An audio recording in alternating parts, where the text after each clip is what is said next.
Good morning बच्चों।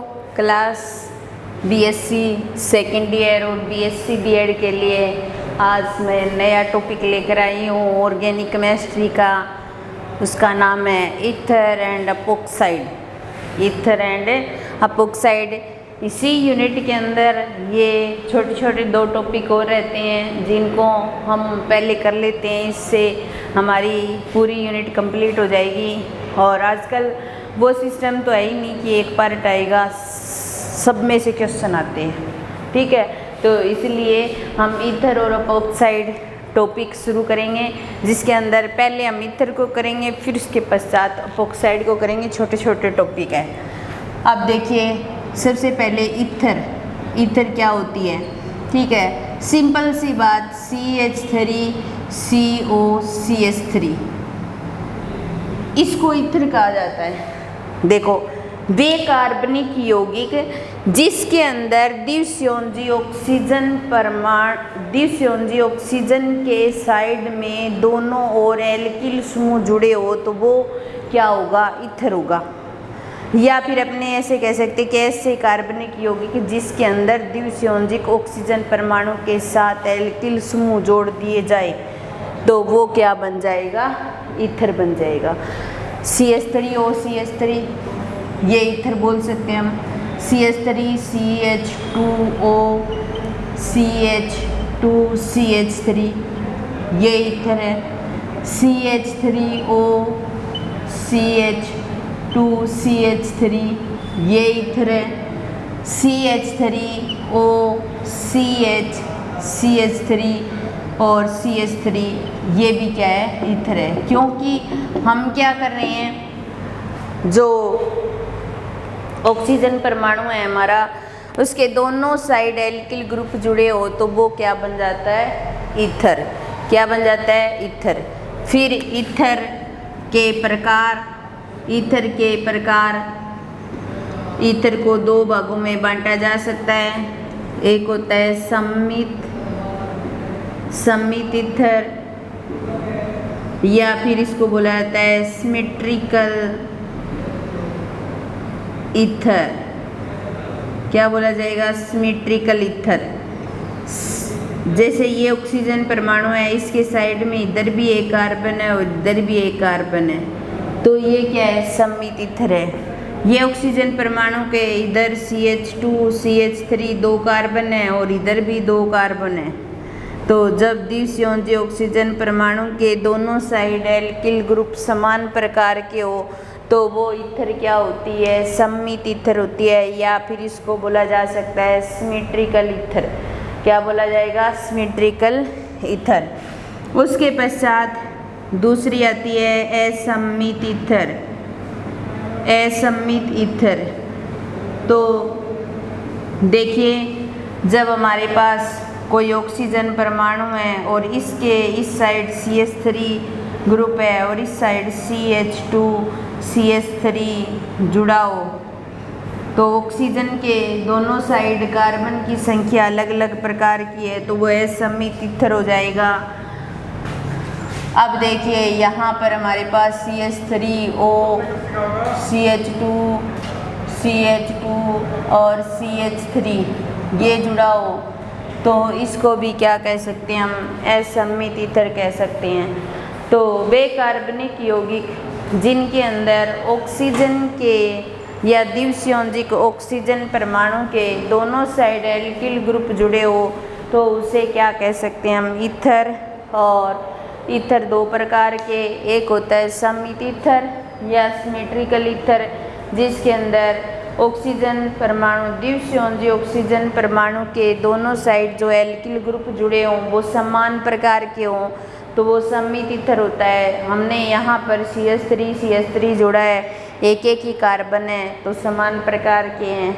इधर फिर ऑक्सीजन के दोनों साइड दो दो कार्बन जोड़े हैं तो समान प्रकार का के एल्किल ग्रुप जुड़े हुए हैं, तो इसीलिए इसे सिमेट्रिकल ईथर कहेंगे या सममित ईथर कहेंगे। दूसरा आता है सममित ईथर, जिसके अंदर द्विसंयोजी ऑक्सीजन परमाणु के दोनों साइड समान प्रकार के एल्किल ग्रुप ना होकर के भिन्न प्रकार के एल्किल ग्रुप जुड़े हों तो वो क्या होता है, सममित ईथर होता है। तो यहाँ एक ही कार्बन है और यहाँ पर 2 कार्बन जुड़े हुए थे, असम्मित हो गया। और यहाँ पर एक कार्बन है, इधर 3 कार्बन जुड़े हुए हैं तो क्या हो जाएगा, असम्मित ईथर हो जाएगा। फिर उसके पश्चात ईथर के नामकरण की बात करते हैं। कुछ एग्जाम्पल लेकर के हम नामकरण करते हैं। सबसे पहले example number first CH3O CH3 ये हो। Example number CH3O CH2 CH3 ये हो। इसके अंदर कुछ सम्मित ईथर हो जाएगी और कुछ असम्मित ईथर भी आ जाएगी। OCH2 CH3 ये हो। और example number 4 CH3O CH2 CH2 CH3 और फिर उसके पश्चात CH3O CH CH3 और CH3। इनके नामकरण में जो छोटा ग्रुप होगा उसको ऑक्सीजन के साथ में ले लिया जाएगा, इसको इसके साथ में ले लिया और एक ही नंबर कार्बन है हमारे पास में। तो सबसे पहले हम जिस ग्रुप को ऑक्सीजन के साथ में लेंगे तो उसको मेथोक्सी, एथोक्सी, प्रोपोक्सी इस नाम से लिखेंगे हम। तो ये क्या हो जाएगा, 1 मेथोक्सी, 1 मेथोक्सी और एक ही कार्बन है इसलिए क्या हो जाएगा, 1 मेथोक्सी मेथेन हो जाएगा। 1 मेथोक्सी मेथेन हो जाएगा। फिर यहाँ पर हमारे पास 2 कार्बन है, इधर एक ही कार्बन है तो इसको इसके साथ में ले लेंगे 1 और 2। तो ये क्या हो जाएगा, 1 एथोक्सी, 1 एथोक्सी और 2 कार्बन है इसलिए क्या लिख देंगे, एथेन लिख देंगे। तो जब किसी एल्किल ग्रुप के साथ में ऑक्सीजन जुड़ा होता है तो उसको एल्कोक्सी कहा जाता है। तो मेथिल ग्रुप के साथ जुड़ा हुआ है तो मेथोक्सी हो जाएगा और अगर एथिल ग्रुप के साथ में जुड़ा हुआ है तो एथोक्सी हो जाएगा और प्रोपेन के साथ जुड़ा हुआ है तो प्रोपोक्सी हो जाएगा। ठीक है। अब देखिए यहाँ भी 2 कार्बन है, यहाँ भी 2 कार्बन है तो आपकी मर्जी है उसको ले लें, हम इसको ले लेते हैं 1 और 2 हो जाएगा। तो यहाँ पर 1 एथोक्सी एथेन हो जाएगा। सॉरी ये मेथोक्सी होगा, वे ऊपर मेथिल ग्रुप जुड़ा हुआ है, 1 एथोक्सी एथेन हो जाएगा ये। ठीक है। फिर उसके पश्चात इसको इसके साथ में ले लेंगे 1 2 3 3 कार्बन आ जाएंगे तो ये बन जाएगा 1 मेथोक्सी प्रोपेन। क्या हो जाएगा, 1 मेथोक्सी प्रोपेन। और ये इसके साथ जुड़ा हुआ है फिर 1 2 और 3 2 नंबर पर मेथोक्सी जुड़ा हुआ है इसलिए 2 मेथोक्सी प्रोपेन, 2 मेथोक्सी प्रोपेन हो जाएगा। जैसे सबसे पहले हमने CH3 को ऑक्सीजन के साथ ले लिया तो 1 मेथोक्सी मेथेन हो जाएगा। फिर CH3 को O के साथ लेकर 2 कार्बन की स्ट्रक्चर बन गई तो 1 मेथोक्सी एथेन हो जाएगा। फिर हमने एथेन को ऑक्सीजन के साथ ले लिया और एथेन ही आगे बन रहा है तो 1 एथोक्सी एथेन हो जाएगा। फिर मेथोक्सी और प्रोपेन हो जाएगा, फिर मेथोक्सी प्रोपेन हो जाएगा। या ये हो गई नामकरण की बात। इसके अलावा जो ईथर हैं वो कुछ समावेता भी शो करते हैं और वो समावेताएँ क्रियात्मक समूह समावेता और मध्यवता। तो ईथर जो हैं वो कुछ समावेता शो करते हैं जिनकी बात करें हम तो सबसे पहले क्रियात्मक समूह समावेता और दूसरी आती है मध्यवता। जैसे पहली आती है क्रियात्मक समूह समावेता। क्रियात्मक समूह समावेता आपने फर्स्ट ईयर में समावेता को पढ़ा होगा। फिर भी हम जब हमारे पास में कोई भी 2 या 2 से अधिक यौगिक हो तो उनके अणु सूत्र तो क्या होते हैं, समान होते हैं। ठीक है, और उनके संरचना सूत्र और त्रिविमीय आकाश में अगर भिन्नता पाई जाती है और इससे जो बनते हैं वो क्या होते हैं, समावयवी होते हैं।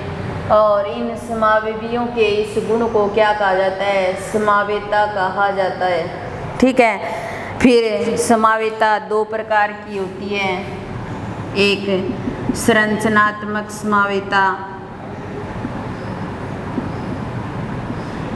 और दूसरी होती है त्रिविम समावेता। ठीक है, और संरचनात्मक समावेता के अंदर अणुसूत्र तो क्या हो जाएंगे, समान, और संरचना क्या बनेगी, संरचना क्या बनेगी, भिन्न प्रकार की। अणुसूत्र तो समान होंगे, संरचना क्या हो जाएगी, भिन्न प्रकार की हो जाएगी, तो वो संरचनात्मक समावेता होगी। और ये 5 प्रकार की होती है श्रृंखला समावेता, जिसके अंदर श्रृंखला के अंदर भिन्नता पाई जाती है। दूसरी होती है स्थिति समावेता, जिसके अंदर किसी क्रियात्मक समूह के अंदर डबल बॉन्ड या ट्रिपल बॉन्ड के स्थिति में भिन्नता पाई जाती है। तीसरी होती है क्रियात्मक समूह समावेता, जिसके अंदर क्रियात्मक समूह भिन्न प्रकार का होता है। और चौथी होती है मध्यवता, जिसके अंदर मध्य में उपस्थित ग्रुप के साइड में एल्किल ग्रुप भिन्न भिन्न प्रकार के होती हैं। और पांचवी होती है चलावेता, जो कीटो व इनोल फॉर्म में चेंज हो सकती है। तो मैं आपको यहाँ समावेता नहीं पढ़ा रही, एक बार थोड़ा सा बता रही हूँ कि समावेता क्या होती है। और त्रिविमीय समावेता 2 प्रकार की होती है, एक होती है विन्यासी समावेता और एक होती है सैरूपण समावेता। एक होती है सैरूपण समावेता और विन्यासी समावेता फिर 2 प्रकार की होती है, एक तो प्रकाशिक समावेता और दूसरी होती है ज्यामिति समावेता। कई बार बुक में त्रिविमीय समावेता के 2 टाइप लिख दिए जाते हैं, प्रकाशिक और ज्यामिति। तो वो त्रिविमीय समावेता तो है प्रकाशिक ज्यामिति, लेकिन त्रिविमीय समावेता के 2 पार्ट नहीं है। पहले ये विन्यासी समावेता और सैरूपण समावेता में चेंज हो जाती है।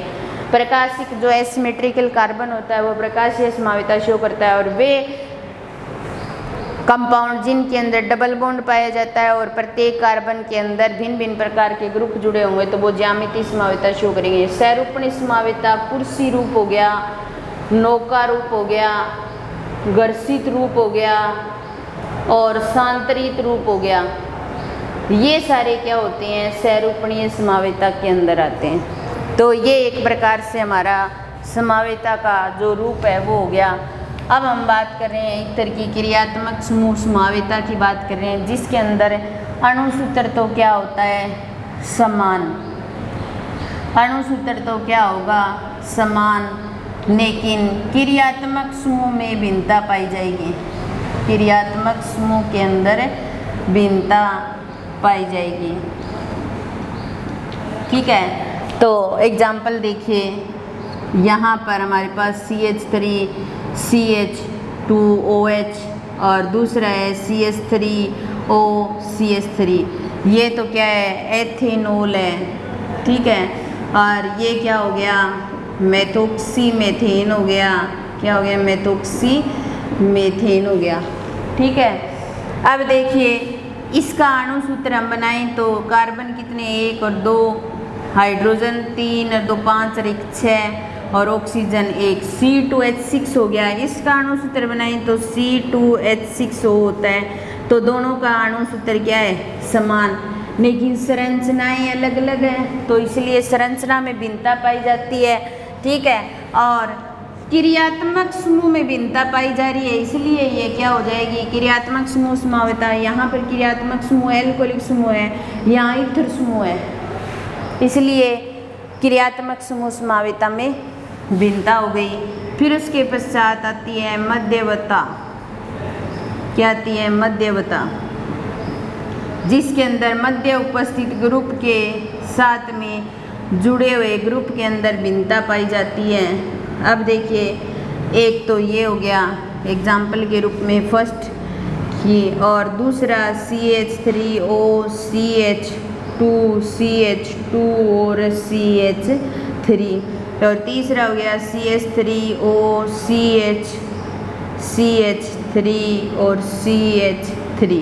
अब देखिए यहाँ पर 2 कार्बन है, यहाँ भी 2 कार्बन है मध्य समूह के साइड में, यहाँ पर एक ही कार्बन है और यहाँ 3 कार्बन की श्रृंखला है, यहाँ पर 1 कार्बन है और यहाँ 2 ही कार्बन की श्रृंखला, एक प्रतिस्थापी बन गया।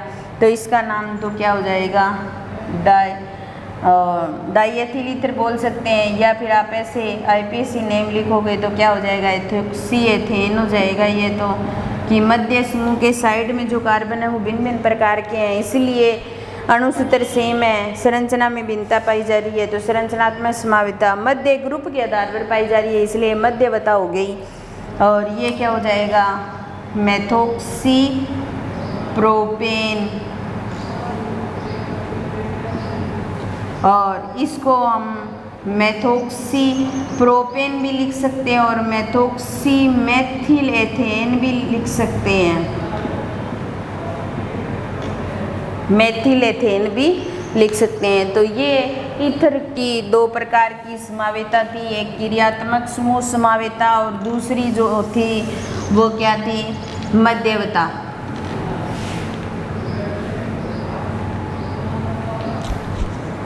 दूसरी क्या थी, मध्यवता।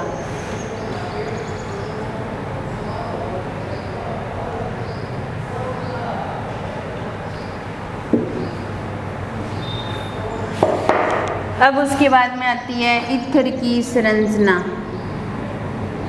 ईथर की संरचना, स्ट्रक्चर ऑफ ईथर, ईथर की संरचना। ये ऑक्सीजन हो गया, यहाँ CH2 और ये CH3 ग्रुप जुड़ा हुआ है, ठीक है, और ये CH2 और ये CH3 ग्रुप जुड़ा हुआ है और इसके बीच में 110 डिग्री का कोण है, ये स्ट्रक्चर है। अब देखो यहाँ पर जो ऑक्सीजन परमाणु है ना, इसका जो ईथर का ऑक्सीजन परमाणु है वो क्या है, sp3 संकरित है, ठीक है, यानी कि एक S और 3 P ने भाग लेकर के क्या कर दिया, 4 sp3 कक्षकों का निर्माण कर दिया, ठीक है।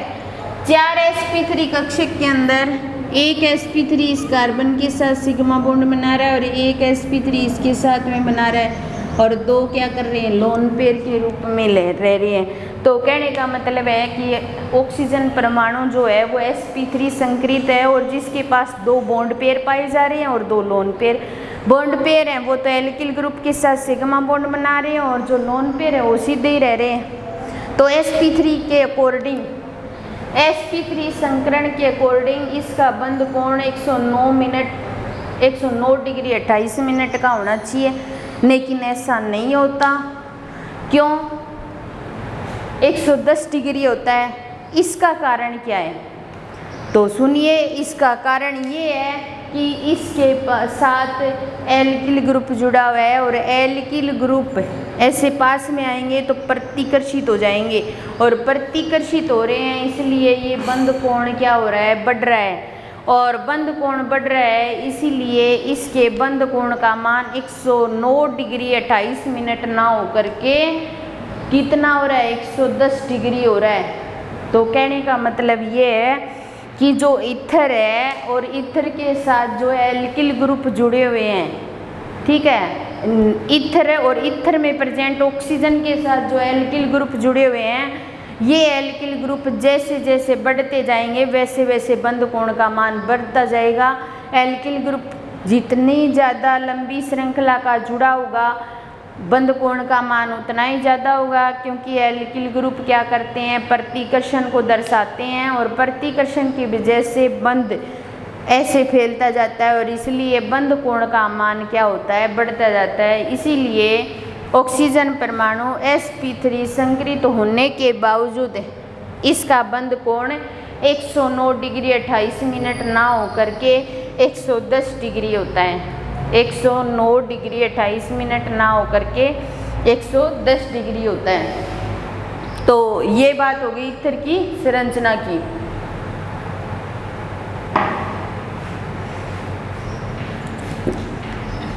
अब हम बात करते हैं ईथर के बनाने की विधि की। ईथर के बनाने की विधि, ईथर बनाने की विधि।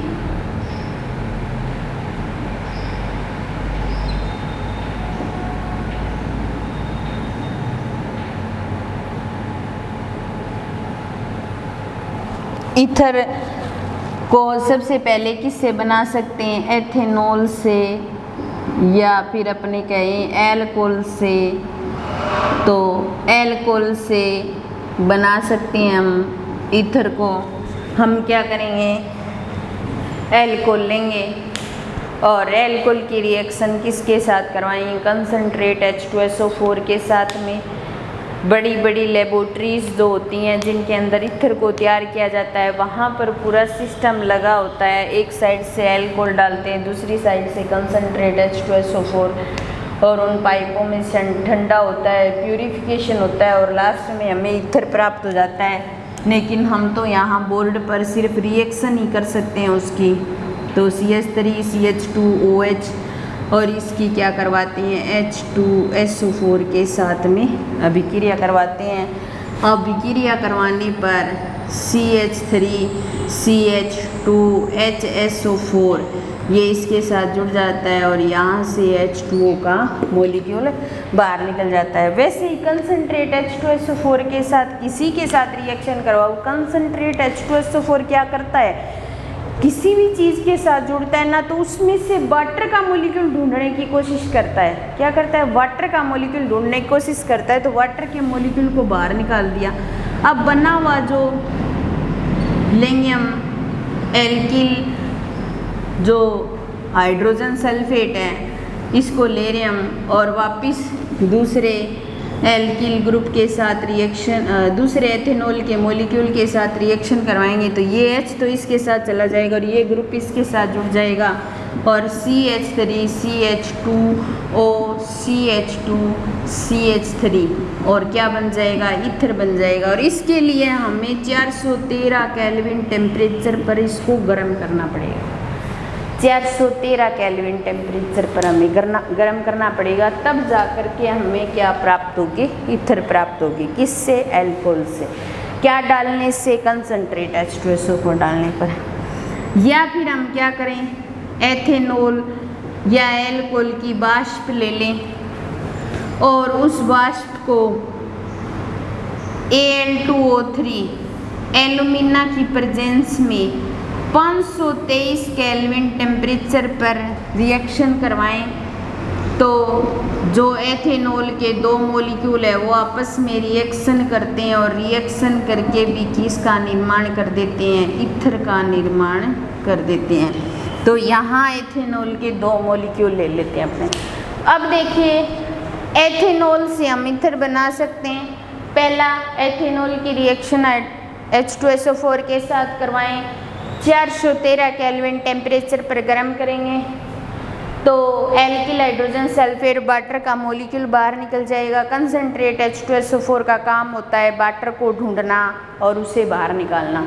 फिर दूसरे एथेनॉल के मॉलिक्यूल के साथ करवाएंगे तो ईथर प्राप्त हो जाएगी।